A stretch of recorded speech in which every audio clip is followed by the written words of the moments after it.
आज मी तुम्हाला घेवड्याची शेंग बनवून दाखवणार आहे। त्यासाठी बघा कढई गरम करत ठेवलेली आहे। त्याच्यामध्ये अर्धी पळी तेल काढून घेऊया। तुमच्या आवडीप्रमाणे कमी जास्त करू शकता आणि गरम होऊन देऊया। तेल गरम झालेलं आहे। छोटा 1 चमचा मोहरी, छोटा 1 चमचा जिरं, थोडीशी हिंग पावडर त्यात टाकायचा, कढीपत्ता त्यात टाकणार आहे, मीडियम आकाराचा कांदा।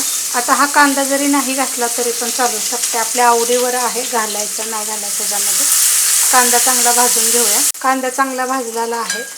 आलं, लसूण आणि हिरवी मिरची अर्धा चमचा हे मी सगळं कुटून घेतलेलं आहे। पेस्ट असली तरी घातली तरी पण चालू शकते, नुसतं आलं लसूण जरी पेस्ट असली तरी पण चालेल।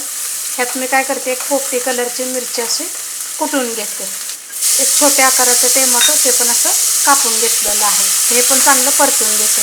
मस्त असं परतून घेतलेलं आहे। गॅस आता करणार आहे एकदम बारीक।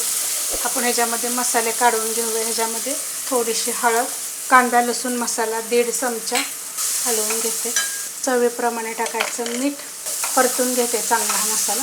मस्त असं परतून घेतलेला आहे। आता ह्याच्यामध्ये ह्या घेवड्याच्या शेंगा, ह्याला तुम्ही काय म्हणता मला जरा कमेंट करून सांगा। आणि ह्या शेंगा अर्धा किलो आहेत, परतून घेते। मस्त असं परतून घेतलेलं आहे। गॅस केला होता मी परत मीडियम। 1-2 मिनटं मी परतून घेतलेलं आहे। मसाल्यामध्ये असं चांगलं पाणी सुटतं। स्वच्छ धुवून मी ह्या नीट करून घेतल्या होत्या। एकदम गॅस परत आता बारीक करणार आहे। शेंगा टाकल्यानंतर मी गॅस केला होता मीडियम। तुम्हाला हवं असेल तर ह्याच्यामध्ये 2-3 चमचे तुम्ही शेंगदाण्याचं कूट पण टाकू शकता।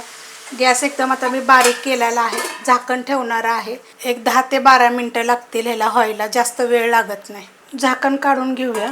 मस्त अशी झालेली आहे, नुसती वाफेवर हलवून बघायची एकदा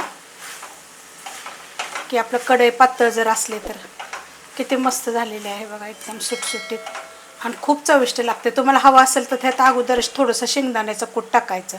ह्यातली जर तुम्हाला कोणती गोष्ट, जसं मी त्याच्यामध्ये टोमॅटो वगैरे टाकलेलं आहे, जर आवडत नसेल तर नाही टाकलं तरी पण चालू शकते। खूप चविष्ट अशी लागते की ज्वारीची भाकरी, बाजरीची भाकरीवर, चपातीवर तुम्ही खाऊ शकता, टिफिनसाठी वगैरे। पावसाच्या दिवसात ना भाज्यांचे खूप सारे असे वाटतात की काय करून न्यावं, तर करून बघा एकदा। रेसिपी आवडली तर लाईक करा, सबस्क्राईब करा, कमेंट करा आणि शेअर बी करा।